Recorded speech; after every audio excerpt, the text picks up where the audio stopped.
بسم الله الرحمن الرحيم ألف لام را تلك آيات الكتاب المبين إنا أنزلناه قرآنا عربيا لعلكم تعقلون نحن نقص عليك أحسن القصص بما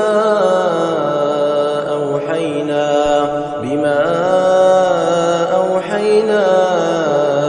إليك هذا القرآن وإن كنت من قبله لمن الغافلين إذ قال يوسف لأبيه يا أبت إني رأيت 11 كوكبا والشمس والقمر رأيتهم لي ساجدين قال يا بني لا تقصص رؤياك على إخوتك فيكيدوا لك كيدا إن الشيطان للإنسان عدو مبين وكذلك يجتبيك ربك ويعلمك من تأويل الأحاديث ويتم نعمته عليك وعلى آل يعقوب كما أتمها على أبويك من قبل إبراهيم وإسحاق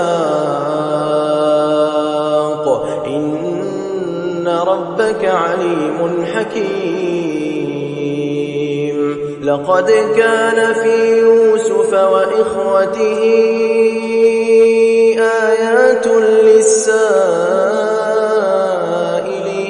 للسائلين إذ قالوا ليوسف وأخوه أحب إلى أبينا منا ونحن عصبة إن أبانا لفي ضلال مبين اقتلوا يوسف أو اطرحوه أرضا يخل لكم وجه أبيكم وتكونوا من بعده قوما صالحين قال قائل منهم لا تقتلوا يوسف وألقوه في غيابة الجب يلتقطه بعض السيارة إن كنتم فاعلين قالوا يا أبانا ما لك لا تأمنا على يوسف وإنا له لناصحون أرسله معنا غدا يرتع ويلعب وإنا له لحافظون قال إني ليحزنني أن تذهبوا به وأخاف أن يأكله الذئب وأنتم عنه غافلون قالوا لئن أكله الذئب ونحن عصبة إنا إذا لخاسرون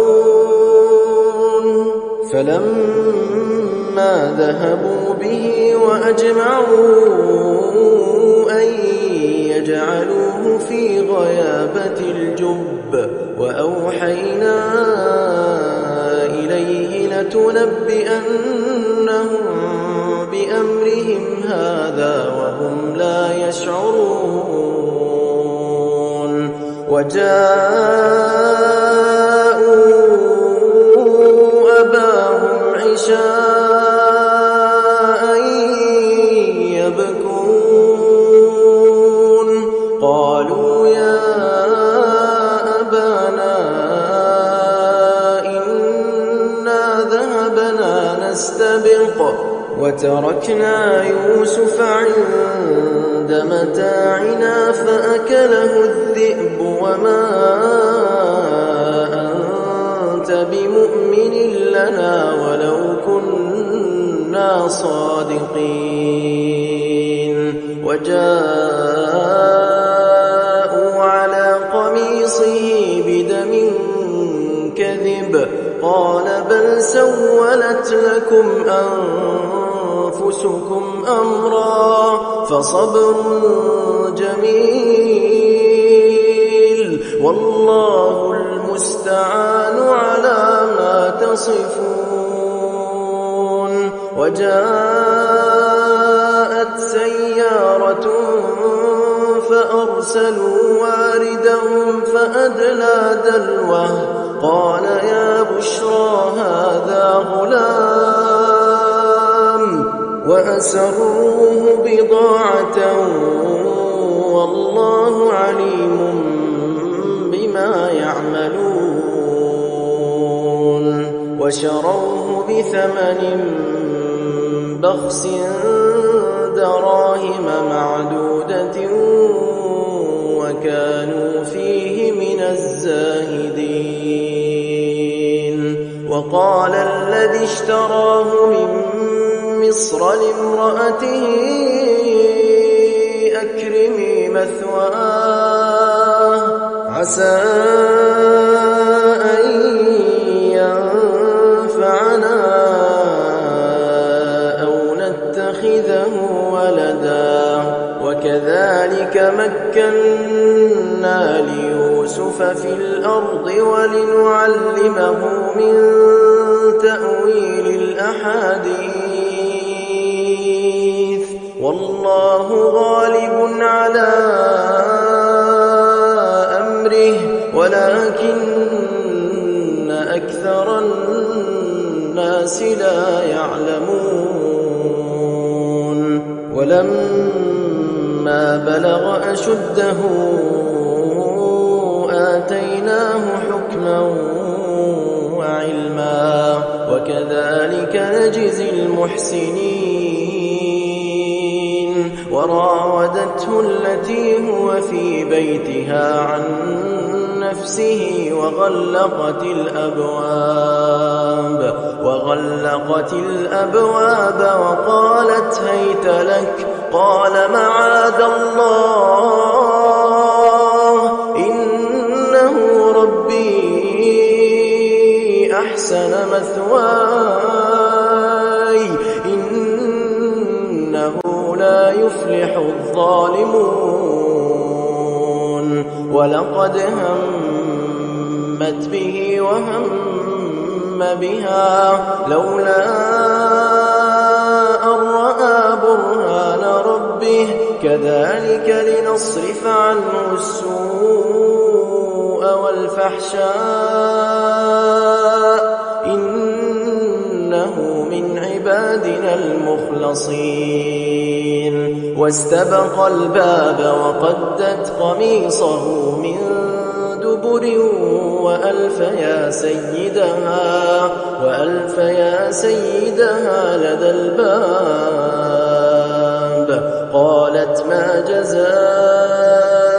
من أراد بأهلك سوءا إلا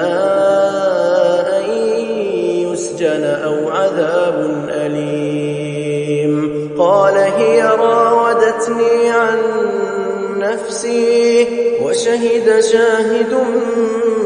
من أهلها إن كان قميصه قد من قبل فصدقت وهو من الكاذبين وإن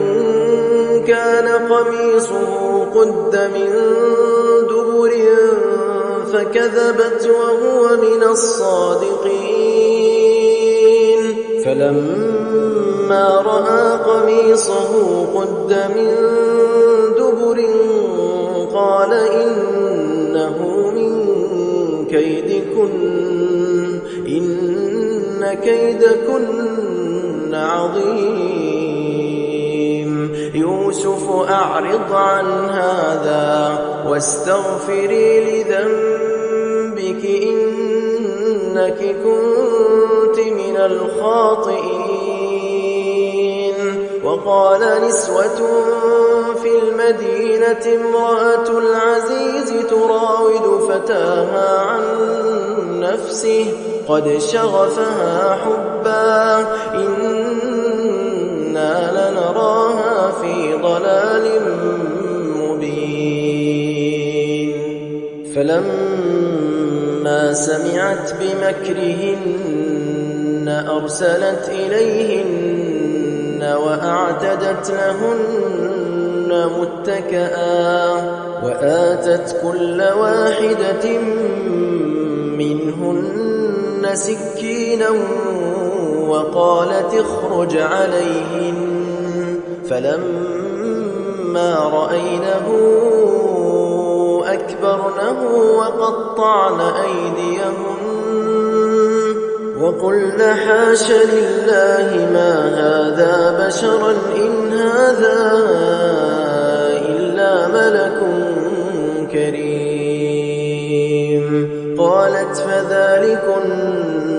الذي لمتنني فيه ولقد راودته عن نفسه فاستعصم ولئن لم يفعل ما آمره ليسجنن وليكون من الصاغرين قال رب السجن أحب إلي مما يدعونني إليه وإلا تصرف عني كيدهن أصب إليهن وأكن من الجاهلين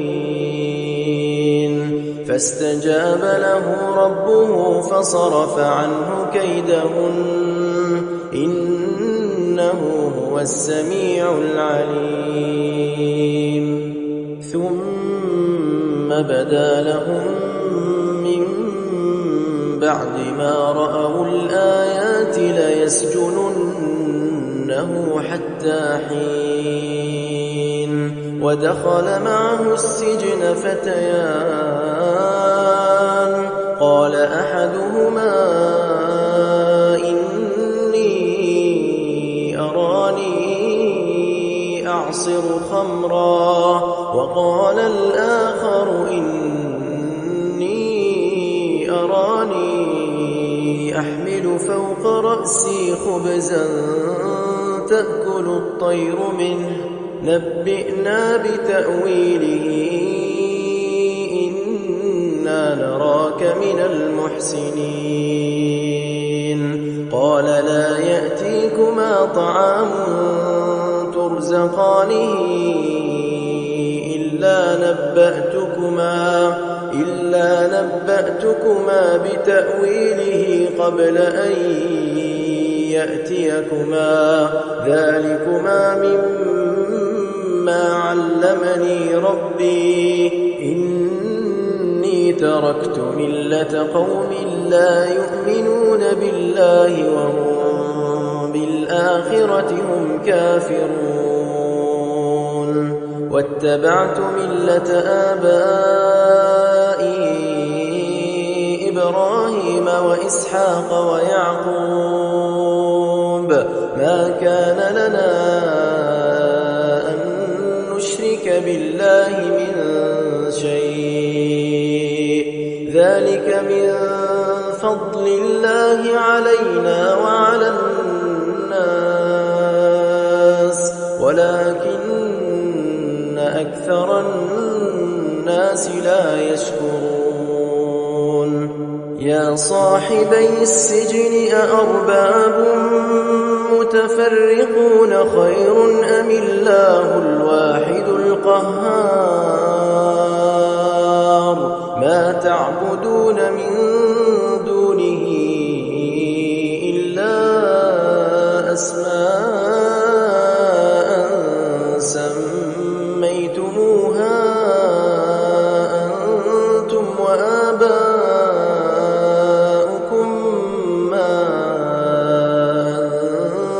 أنزل الله بها من سلطان إن الحكم إلا لله أمر أن لا تعبدوا إلا إياه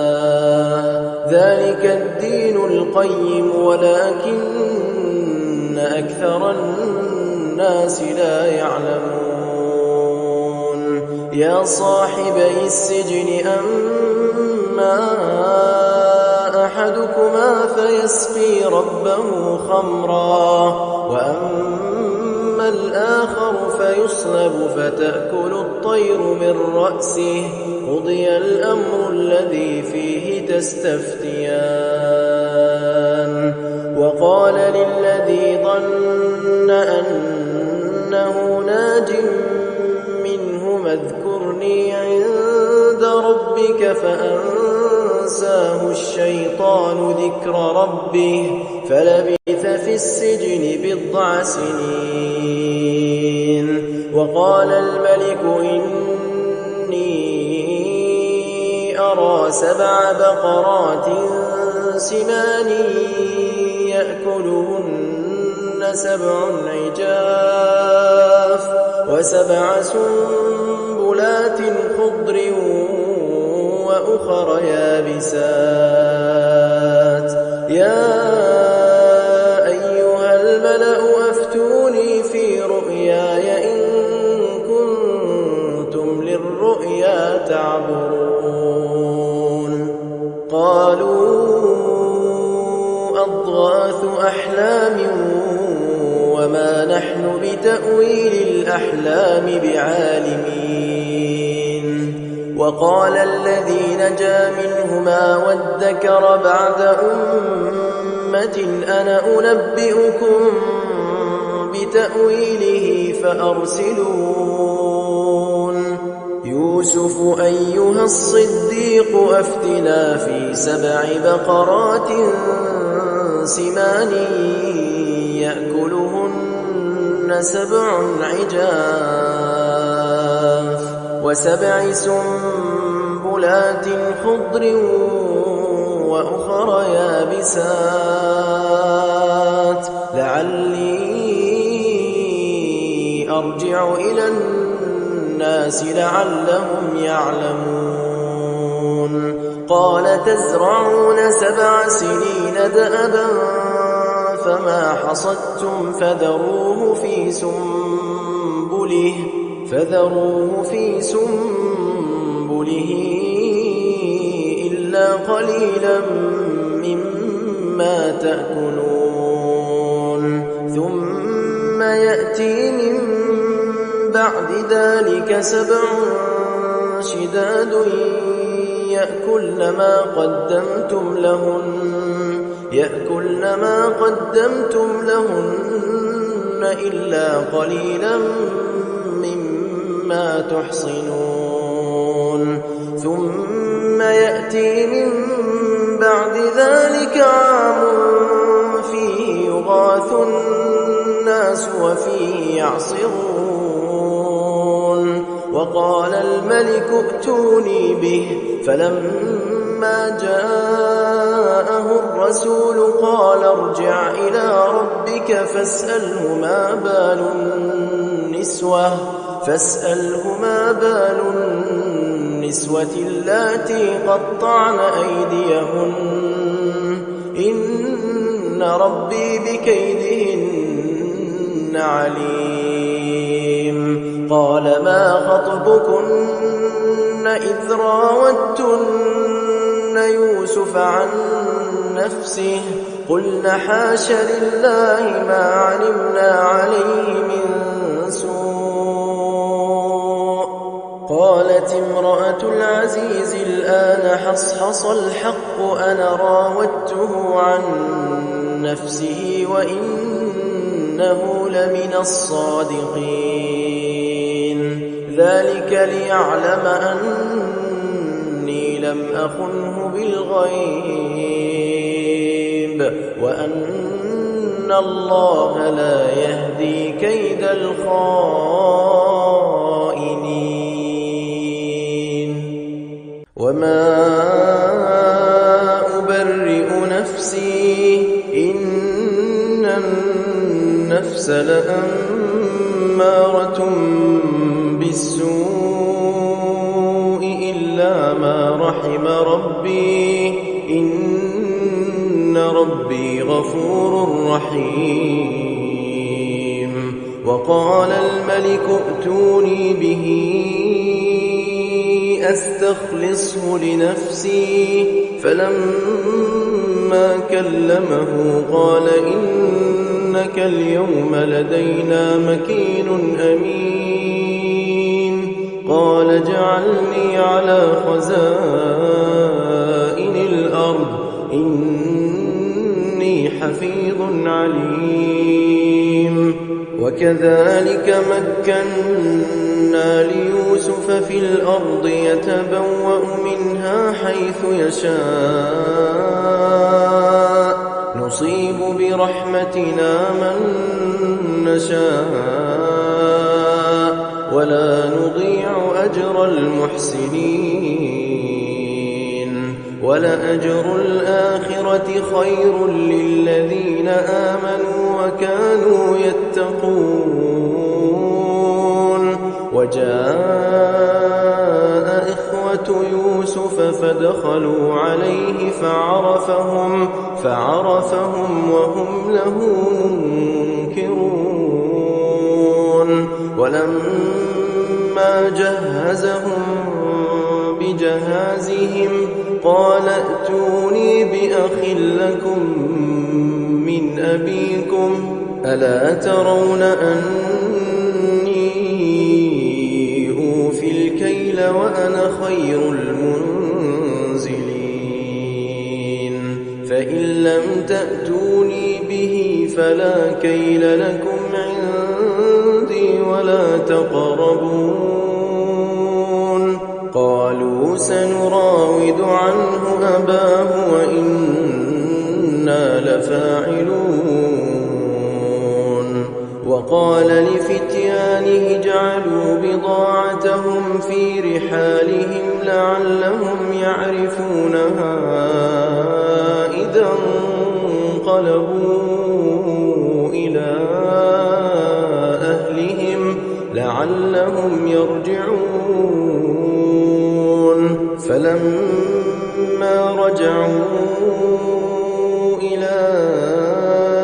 أبيهم قالوا يا أبانا منع منا الكيل فأرسل معنا أخانا نكتل وإنا له لحافظون. قال هل آمنكم عليه إلا كما أمنتكم على أخيه من قبل فالله خير حافظا وهو أرحم الراحمين.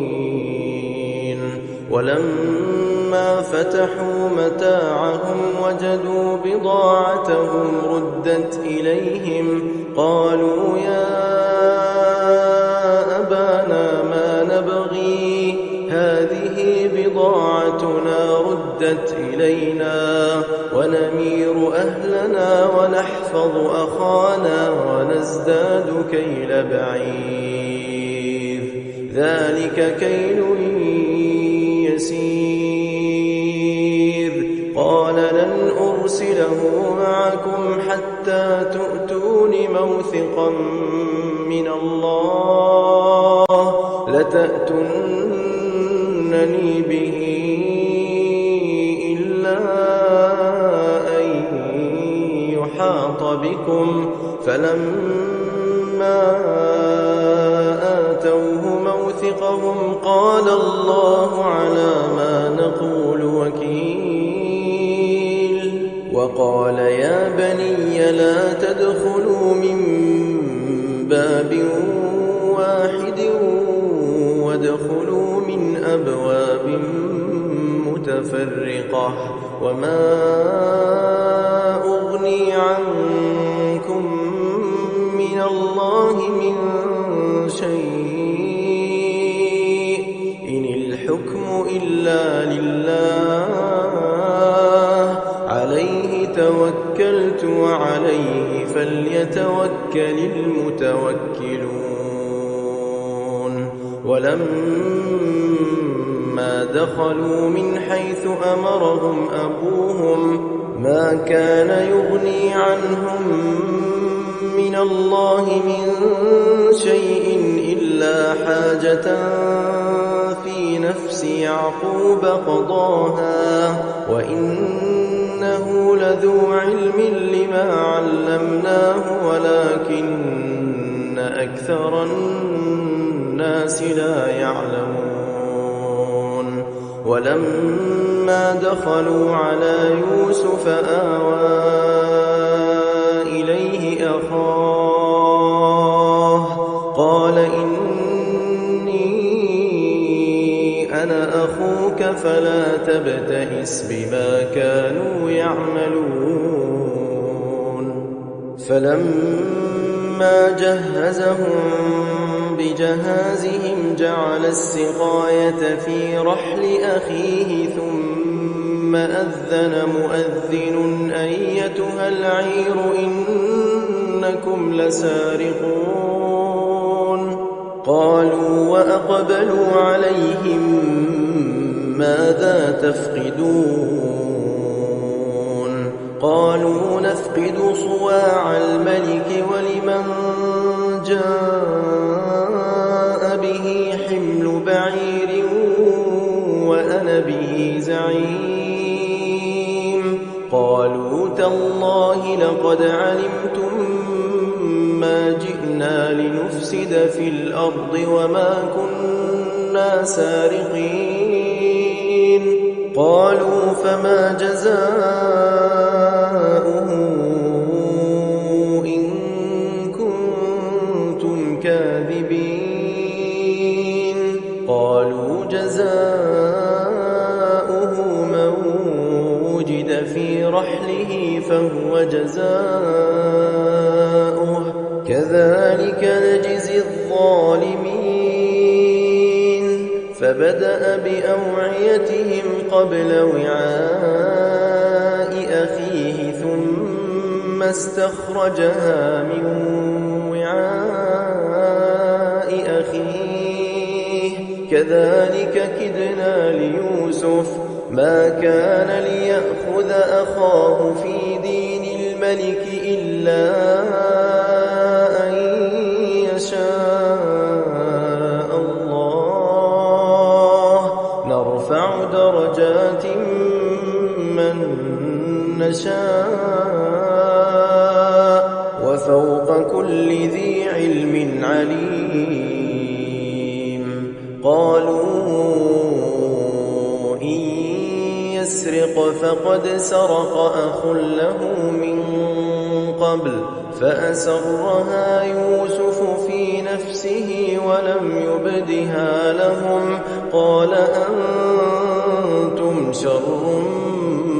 مكانا والله أعلم بما تصفون قالوا يا أيها العزيز إن له أبا شيخا كبيرا فخذ أحدنا مكانه إنا نراك من المحسنين قال معاذ الله أن نأخذ إلا من وجدنا متاعنا عنده إنا إذا لظالمون فلما استيئسوا منه خلصوا نجيا قال كبيرهم ألم تعلموا أن أباكم قد أخذ عليكم موثقا من الله ومن قبل ما فرطتم في يوسف فلن أبرح الأرض حتى يأذن لي بي أو يحكم الله لي وهو خير الحاكمين ارجعوا إلى أبيكم فقولوا يا أبانا إن ابنك سرق وما شهدنا إلا بما علمنا وما كنا للغيب حافظين واسأل القرية التي كنا فيها والعير التي أقبلنا فيها وإنا لصادقون قال بل سولت لكم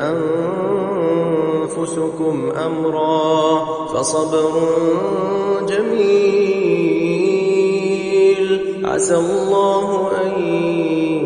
يأتيني بهم جميعا إنه هو العليم الحكيم وتولى عنهم وقال يا أسفا على يوسف وابيضت عيناه من الحزن فهو كظيم قالوا تالله تفتأ تذكر يوسف حتى تكون حرضا أو تكون من الهالكين قال إنما أشكو بثي وحزني إلى الله وأعلم من الله ما لا تعلمون يا بني يذهبوا فتحسسوا من يوسف وأخيه ولا تيأسوا من روح الله إنه لا ييأس من روح الله إلا القوم الكافرون فلما دخلوا عليه قالوا يا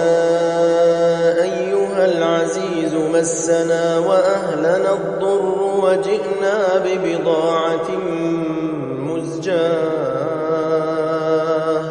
فأوف لنا الكيل وتصدق علينا إن الله يجزي المتصدقين قال هل علمتم ما فعلتم بيوسف وأخيه إذ أنتم جاهلون قالوا أئنك لأنت يوسف قال أنا يوسف وهذا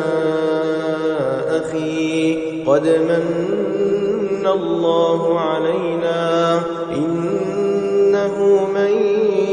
يتق ويصبر فإن الله لا يضيع أجر المحسنين قالوا تالله لقد آثرك الله علينا وإن كنا لخاطئين قال لا تثريب عليكم اليوم يغفر الله لكم وهو أرحم الراحمين اذهبوا بقميصي هذا فألقوه على وجه أبي يأت بصيرا وأتوني بأهلكم أجمعين ولما فصلت العير قال أبوهم إني لأجد ريح يوسف لولا أن تفندون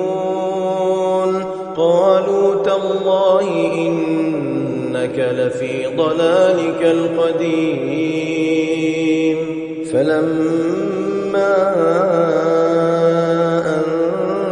جاء البشير ألقاه على وجهه فارتد بصيرا قال ألم أقل لكم إني إني أعلم من الله ما لا تعلمون. قالوا يا أبانا استغفر لنا ذنوبنا إنا كنا خاطئين. قال سوف أستغفر لكم ربي إنه هو الغفور الرحيم. فلما دخلوا على يوسف آوى إليه أبويه وقال ادخلوا مصر إن شاء الله آمنين. ورفع أبويه على العرش وخروا له سجدا وقال يا أبت هذا تأويل رؤياي من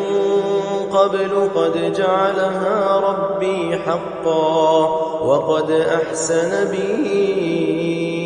إذ أخرجني من السجن وجاء بكم من البدو من بعد أن نزغ الشيطان بيني وبين إخوتي إن ربي لطيف لما يشاء إنه هو العليم الحكيم. رب قد آتيتني من الملك وعلمتني من تأويل الأحاديث فاطر السماوات والأرض أنت وليي في الدنيا والآخرة توفني مسلما وألحقني بالصالحين. ذلك من أنباء الغيب نوحيه إليك وما كنت لديهم إذ أجمعوا أمرهم وهم يمكرون. وما أكثر الناس ولو حرصت بمؤمنين وما تسألهم عليه من أجر إن هو إلا ذكر للعالمين. وكأي من آية في السماوات والأرض يمرون عليها وهم عنها معرضون. وما يؤمن أكثرهم بالله إلا وهم مشركون. أفأمنوا أن تأتيهم غاشية من عذاب الله أو تأتيهم الساعة بغتة وهم لا يشعرون. قل هذه سبيلي أدعو إلى الله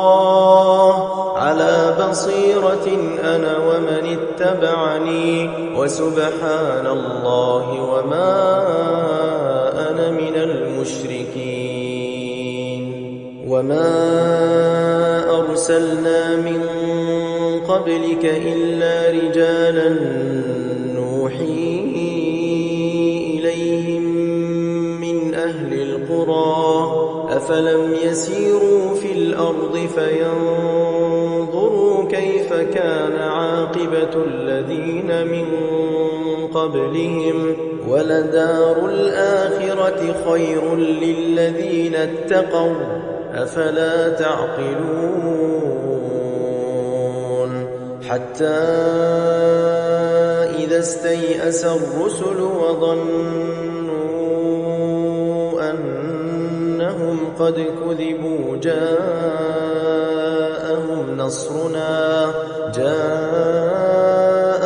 نصرنا فنجي من نشاء ولا يرد بأسنا عن القوم المجرمين.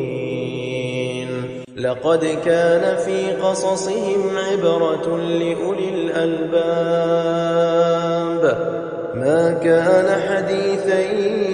يفترى ولكن تصديق الذي بين يديه وتفصيل كل شيء وهدى ورحمة لقوم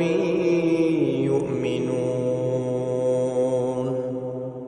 إنما المؤمنون الذين إذا ذكر الله وجلت قلوبهم